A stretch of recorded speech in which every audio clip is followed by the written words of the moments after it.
My dear students and parents, this is Daniel and welcome back to our channel. NEET 2024 examination உடைய revised result அப்படிங்கிறது release பண்ணப்பட்டது. அதை நீங்கள் already பார்த்துருப்பீங்க. இதில் ரொம்ப முக்கியமான நிறைய மாணவர்களுக்கு ஓரளவுக்கு ஒரு நிம்மதி தரக்கூடிய ஒரு சிலருக்கு நிம்மதி தரக்கூடிய விஷயம் என்னன்னு சொல்லி கேட்டிங்கன்னா, இந்த ரிசல்ட் வந்ததுனால குவாலிஃபைங் மார்க் அப்படிங்கிறது குறைஞ்சிருக்கு. பிகாஸ் இந்த டாப்பர்ஸ் கவுண்ட் அப்படிங்கிறது டிராஸ்டிக்காக குறைஞ்சிருக்கு. 67 பேர் 720க்கு 720 இருந்தது போய் இப்போ அந்த கவுண்ட் அப்படிங்கிறது ரொம்பவே மாறிடுச்சு. நீங்கள் அந்த நியூஸ் ஆர்டிக்கல்லாம் பார்த்துருப்பீங்க. அண்ட் அகைன் இந்த டோட்டல் மார்க்ஸ் ஆஃப் அந்த கேண்டிடேட்ஸுடைய ஓவரால் பெர்ஃபார்மன்ஸில் 5 மார்க் கம்மியாகுது. நிறைய கேண்டிடேட்ஸுடைய 5 மார்க் கம்மியாகுது அப்படிங்கிறதுனால அந்த பர்சன்டைல் கால்குலேஷன்லேயும் there will be changes and cut off marks eligibility qualifying மார்க்ஸில் சில வேரியேஷன் இருக்கும்னு நம்ம முன்னாடியே சொல்லியிருந்தோம். அதன் அடிப்படையில் இப்போ குவாலிஃபைங் மார்க் அப்படிங்கிறது வந்து வேரி ஆகிருக்கு. So qualifying mark for OBC என்னன்னு சொல்லி கேட்டிங்க அப்படின்னா, it is actually 127. For OBC it is 127 and for SC and ST எல்லாத்துக்குமே வந்து 127 அப்படிங்கிறது குவாலிஃபைங் மார்க்காக இருக்குது. அன்ரிசர்வ்டு அண்ட் ஜென்ரல் கேட்டகரி ஸ்டூடெண்ட்ஸுக்கு 162 அப்படிங்கிறது வந்து உங்களுடைய ஜென்ரல் கேட்டகரி குவாலிஃபைங் மார்க்காக இருக்குது. ஸோ இந்த குவாலிஃபைங் மார்க் அப்படிங்கிறது வந்து கம்மியாக இருக்குது. அண்ட் அகைன் என்டிஏ தரப்புலேருந்து இந்த ரிசல்ட் அப்படிங்கிறது ரிலீஸ் பண்ணியிருக்கிறாங்க. அதெல்லாம் நீங்கள் பார்த்துருப்பீங்க. உங்களுடைய புதிய ஸ்கோர் கார்டை டவுன்லோட் பண்ணி வச்சுக்கோங்க. இந்த ஸ்கோர் கார்டு அப்படிங்கிறது தான் நீங்கள் கவுன்சிலிங்க்கு யூஸ் பண்ணணும், மெடிக்கல் காலேஜ் அட்மிஷனுக்கு யூஸ் பண்ணணும். உங்களுடைய மார்க்கில் பெரிய சேஞ்சஸ் அப்படிங்கிறது ஒரு சில மாணவர்களுக்கு நடந்திருக்கு, ஒரு சில மாணவர்களுக்கு நடக்கலை. அண்ட் இது போக பார்த்தீங்கன்னா உங்களுடைய ரேங்க்கில் வேரியேஷன் இருக்கும். எந்த அளவுக்கு ரேங்க் வேரி ஆகிருக்கு, அதாவது எவ்வளோ சேஞ்சஸ் நடந்திருக்கு, ஃபஸ்ட்டு என்ன ரேங்க் இருந்துச்சு, இப்போ என்ன ரேங்க் வந்திருக்கு அப்படிங்கிறத நீங்கள் கமெண்ட் செக்ஷனில் டைப் பண்ணலாம். ஸோ நமக்கு வந்து குமுலேட்டிவாக டோட்டலாக இந்த ரேங்க்கில் எப்படிப்பட்ட டிஃப்ரென்சஸ் இருக்குது. ஏன்னா ஒவ்வொரு கேடரில் மார்க் ரேஞ்சில் இருக்கக்கூடிய மாணவர்களுக்கும் இந்த ரேங்க் வேரியேஷன் அப்படிங்கிறது வந்து வேரி ஆகும். இப்போ வந்து 600 மார்க்குக்கு மேலே இருக்கிறவங்களில் சிலருக்கு பார்த்தீங்க அப்படின்னா உங்களுடைய கேட்டகரிக்கு தகுந்த மாதிரி அந்த ஜென்ரல் ரேங்க் அண்ட் கம்யூனிட்டி ரேங்க்கில் வேரியேஷன் அப்படிங்கிறது இருக்கும். அண்ட் மார்க் கொஞ்சம் கம்மியாக இருக்கக்கூடிய மாணவர்கள்லையும் ஸ்லைட் வேரியேஷன் அப்படிங்கிறது கொஞ்சம் ஜாஸ்தியாகவே இருக்கும் அப்படின்னு சொல்லி நம்ம பார்க்குறோம். ஸோ இப்போதைக்கு வந்திருக்கிற அப்டேட் அப்படிங்கிறது இதுதான்.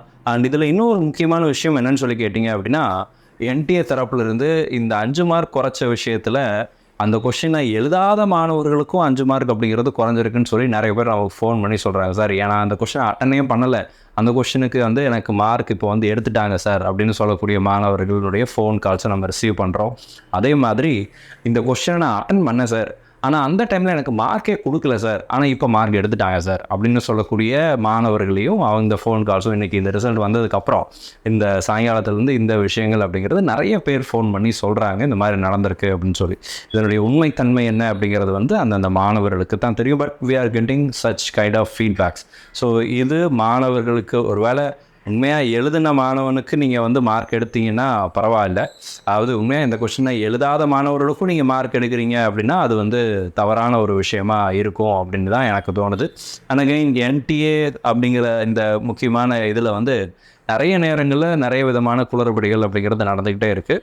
இந்த வருஷத்தில் ஏகப்பட்ட குளறுபடிகள் இருந்துச்சு. அதெல்லாம் தான் இப்போ வந்து சுப்ரீம் கோர்ட்டில் கேஸ் எல்லாம் போய் அதுக்கப்புறம் ஹானரபிள் ஜஸ்டிஸ் வந்து தீர்ப்பு கொடுத்து ரீநீட்டெலாம் வேண்டாம், நம்ம குற்றவாளிகளை கண்டுபிடிக்கலாம் அப்படிங்கிற விஷயத்த சொல்லியிருக்கிறாங்க. ஸோ இதில் இந்த கொஸ்டின் பேப்பர் லீக்கில் அல்லது மற்ற விஷயங்களில் பெனிஃபிட் ஆனவங்களை என்ன பண்ண போகிறாங்க அப்படிங்கிறத நம்ம பொறுத்து தான் பார்க்கணும். எத்தனை வருஷங்கள் இந்த கேஸ் இழுக்க போகுது அப்படிங்கிறதையும் நம்ம பொறுத்துறது தான் பார்க்கணும். இப்போதைக்கு வந்திருக்கிற அப்டேட் குவாலிஃபைங் மார்க் குறைஞ்சிருக்கு.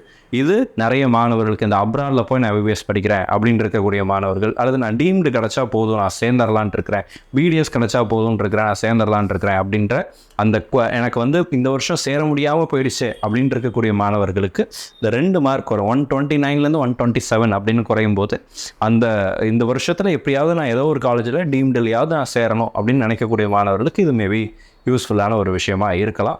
ஆனால் நிறைய மாணவர்களுடைய மார்க்கை எடுத்தது அப்படிங்கிறது வந்து எந்த விதத்திலும் ஏற்றுக்கொள்ள முடியாத ஒரு விஷயமா இருக்குது. கடைசி நேரத்தில் எங்கெங்கோ எதுக்கெல்லாமோ கேஸ் போட்டு கடைசியில் வந்து இப்படிப்பட்ட ஒரு விஷயத்துக்கு முன்னாடி வந்து அதில் எல்லாருடைய மாணவர்களுடைய மதிப்பெண்களும் குறையும் சொல்லி யாருமே எதிர்பார்க்காத ஒரு விஷயம் அப்படிங்கிறது இன்றைக்கி நடந்திருக்கு. ஸோ இதுக்கு மேலே வேறு வழி இல்லை. ஒரு வேளை நீங்கள் இந்த வீடியோ பார்க்கக்கூடிய மாணவர்களுக்கு உங்களுடைய மதிப்பெண்கள் எந்த அளவுக்கு குறைஞ்சிருக்குதோ அதுக்கு தகுந்த மாதிரியான இது தான் நம்ம வந்து அடுத்தடுத்த கவுன்சிலிங் அப்படிங்கிற ப்ராசஸ்க்கு எடுத்துகிட்டு போக முடியும். இன்கேஸ் உங்களுக்கு மார்க் கொடுக்கவே இல்லை ஆனால் இப்போ மார்க் எடுத்துருக்குறாங்க அப்படின்னா கமெண்ட் செக்ஷனில் டைப் பண்ணுங்கள். அல்லது நான் போன தடவை அந்த கொஸ்டினே அட்டன் பண்ணலை பட் எனக்கு இந்த தடவை மார்க் போயிருக்குது அப்படின்னாலும் கீழே கமெண்ட் செக்ஷனில் டைப் பண்ணுங்கள். எத்தனை பேர் அந்த மாதிரி உண்மையாக இருக்கிறாங்க அப்படிங்கிறத வந்து தெரிஞ்சுக்கிறதுக்கு அது யூஸ்ஃபுல்லாக இருக்கும். ஸோ இது வந்து இந்த வருஷம் இருக்கிற முக்கியமான விஷயங்களாக இருக்குது. இனி எம்சிசி தரப்பில் இருந்து நமக்கு நோட்டிஃபிகேஷன் அப்படிங்கிறது கூடிய சீக்கிரத்தில் வந்துடும். ஃபர்ஸ்ட் என்ன பண்ணுவாங்கன்னா ஸ்டேட் கவுன்சிலிங்குரிய நோட்டிஃபிகேஷன், அதாவது அந்த கவுன்சிலிங் ஷெட்யூல் அப்படிங்கிறது வந்து எல்லா ஸ்டேட்ஸுக்கும் யூனியன் டெரிட்டரிக்கும் சென்ட் பண்ணுவாங்க.